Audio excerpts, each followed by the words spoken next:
Funny आप camera समझ रहे हो, सच में ले लोगे तो ये उत्साहित करने के लिए था या ताना मारने के लिए था?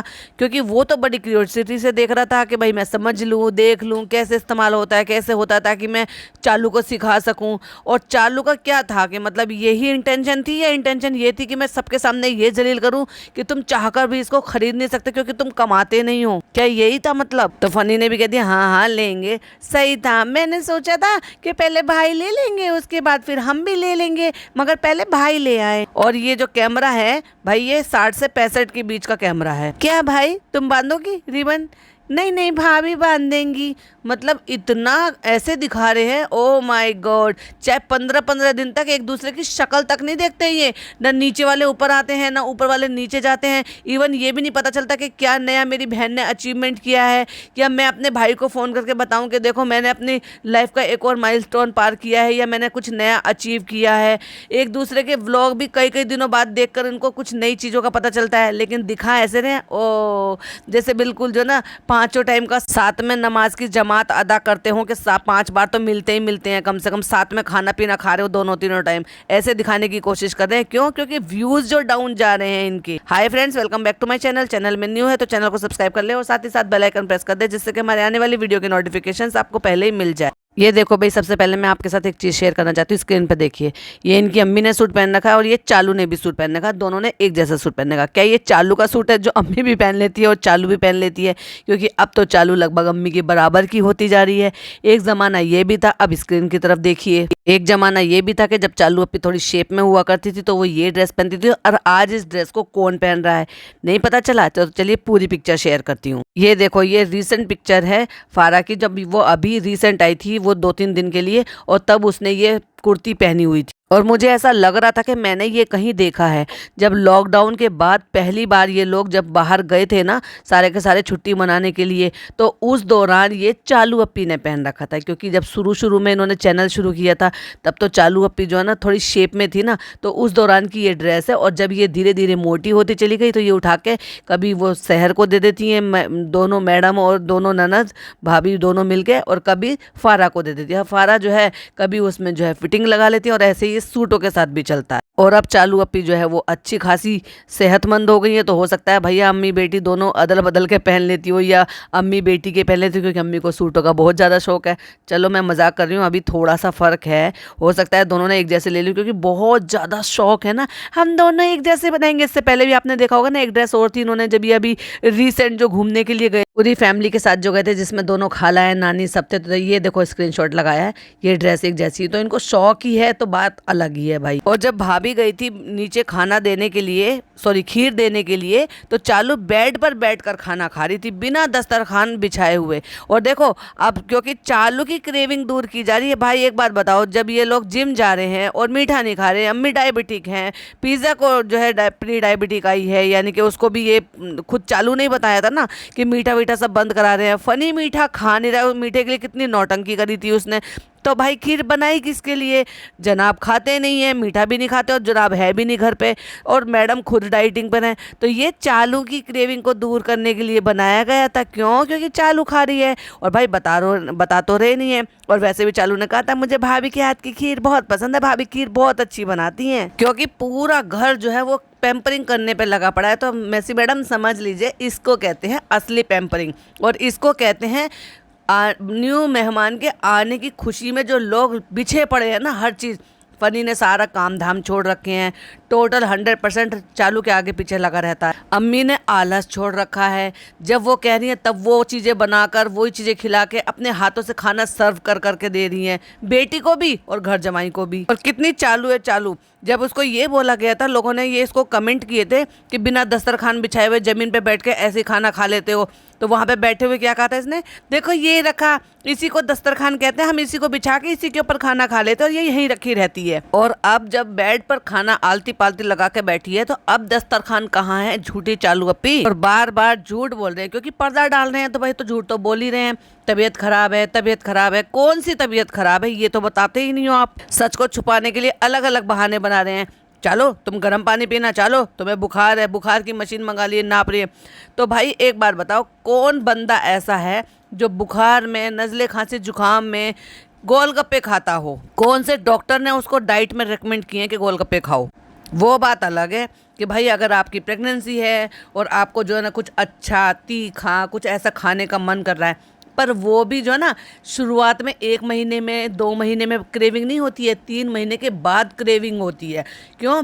इतना जो शुरुआत का जो पीरियड होता है ना, वो तो नौशिया में, वोमिट में, जी मिचलाने में, हर चीज़ से स्मेल आने में, उसी में ही निकल जाता है। जब आपका खाने पीने का इनका मन करता है वो अलग बात है कि डॉक्टर तो उसमें भी मना करता है, क्योंकि गोलगप्पे कोई रोज किसी को अगर क्रेविंग होगी तो कोई घर में बनाकर तो नहीं खाएगा, डेफिनेटली बाहर से खाएगा। तो बाहर से खाने के लिए मना करते हैं, वो अलग बात है कि औरतें मानती नहीं है।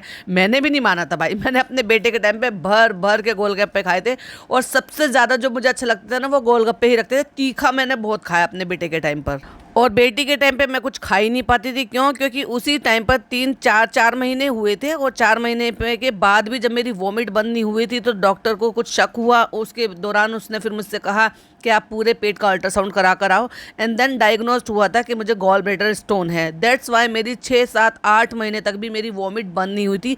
और क्योंकि मैं कुछ भी खाती थी उससे मुझे वॉमिट होती थी, पित्त बनता था, तो उसकी वजह से मैं ज़्यादा खा नहीं पाती थी। तो बेबी का जो वेट था वो बहुत कम था मेरी बेटी का परी के टाइम पर। तो उस दौरान फिर डॉक्टर इसलिए ज़्यादा परेशान थे कि बेबी का वज़न नहीं बढ़ रहा, बेबी कमज़ोर रह जाएगा। तो मेरी बहन आई, प्यारी सी छोटी वाली, जो मेरठ में जिसकी शादी हुई है, और उसने मेरी भाई इतनी मेहनत की, इतना मेरे साथ उसने सब कुछ किया कि फिर वापस से ना केवल मेरी प्रॉब्लम भी सॉल्व होगी, हाँ प्लस डॉक्टर की मेडिसिन भी चलती रहती थी। क्योंकि खाना खाने के बाद तुरंत बाद मुझे जो है वो दवाइयाँ लेनी होती थी, जिससे मेरे को पित्त ना बने, एसिडिटी ना बने, जिससे कि मेरा खाना जो है वो वॉमिट में ना निकल जाए। और उसके बाद धीरे धीरे करके 8 महीने तक, 9 महीने तक फिर वो धीरे धीरे करके बेबी ने वेट को रिकवर कर लिया। बात करते करते ना मुद्दे से भटक जाती हूँ, अब अपनी बात आ जाती है। फिर लोग कहेंगे अरे ये तो अपने गुणगान करते थे, लेकिन क्या है ना, चीज़ें जो ना वो अपने आप ही रिलेटेबल हो जाती हैं, तो फिर वो चीज़ें याद आ जाती हैं। तो मैं बात कर रही थी क्रेविंग की, और ये क्रेविंग होती है 3 महीने के बाद से। और चालू का सीड साइकिल वाला तो सबको पता ही है, जो गुड न्यूज़ और बैड न्यूज़ वाला व्लॉग था उसमें उसने बताया था कि मेरा साइकिल हो गया, तो उससे गुड न्यूज़ ये है कि मेरे एग बनने लगे, बैड न्यूज़ ये है कि मेरा पीरियड आ गए। तो उससे आप अंदाज़ा लगा सकते हैं कि भाई ये कितना टाइम हो गया है और इतनी जल्दी से ये सब कैसे हुआ। लेकिन फिर भी चमत्कार होते हैं, जैसे कि मैं हमेशा से बोलती हूँ, जब अल्लाह ताला किसी को कोई भी चीज़ से नवाजता है ना, फिर वो ना वक्त देखता है ना कोई भी चीज़ नहीं देखता, बस वो नवाज देता है। न जाने किसकी दुआ इसको लगी है। हो सकता है इसके जो सास ससुर है वो बेचारे दिन रात दुआ कर रहे हों। जब हज पर गए थे वहाँ अल्लाह के घर जाकर उन्होंने दुआ मांगी, और अल्लाह के घर पे कोई हज करने के लिए आए और वो बिल्कुल पाक दामन हो जाए, और वो कोई भी टाइम पर कोई भी ऐसी जायज़ मुराद मांगे तो अल्लाह ताला उसको ज़रूर दे देता है। हो सकता है उसी का ही इसको जो है उस दुआ का अज़र मिला हो, तो ये हो सकता है। तो मैंने कहा है ना चमत्कार होते हैं, तो हो भी सकता है कि डेफिनेटली ये हो। अब बहुत सारे लोगों के आंकड़े है और बहुत सारे लोगों के आंकड़े हैं कि ये नौटंकी कर रही है। नौटंकी तो ये डेफिनेटली कर रही है। किस चीज़ की?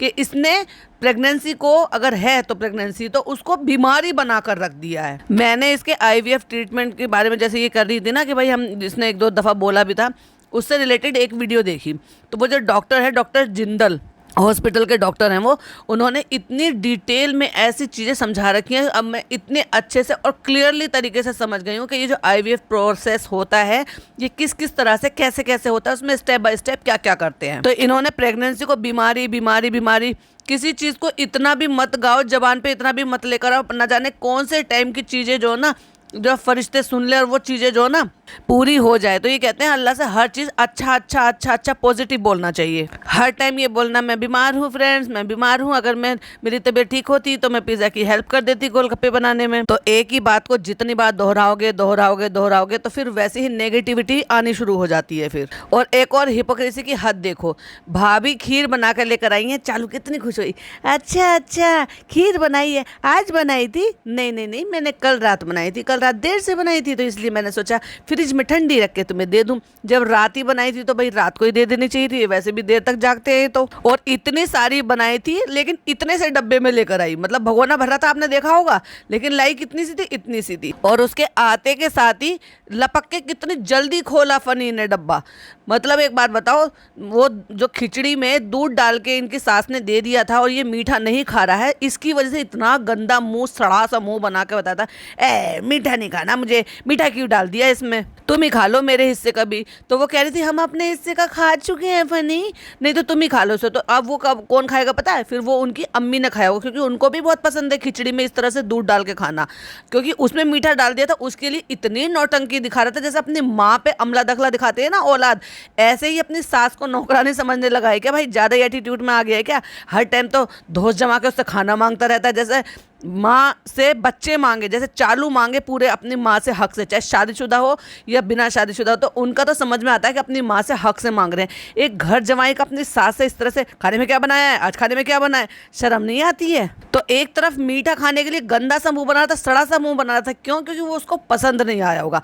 लेकिन खीर जैसी चीज कौन छोड़ सकता है भाई, खीर को फटाक से लपक के खोला सबसे पहले, और बिहाइंड द कैमरा हो सकता है आधी खीर खा भी ली हो, आधी चालू के लिए छोड़ देगा। और ऊपर जब घर बना रही थी और दिखा रही थी सबको, तो क्या कह रही थी, यहाँ पे ये बनेगा, यहाँ पे स्टडी रूम बनेगा, यहाँ पे कंप्यूटर टेबल लगेगी, यहाँ पे ये लगेगी। सारे दिन ना तो तुम उस बच्चों को पढ़ने देती हो, और सारे दिन तो तुम खुद नीचे पड़ी पसरी रहती हो। तो ऊपर स्टडी रूम बना के किसके लिए, बंद करके ताला लगाने के लिए?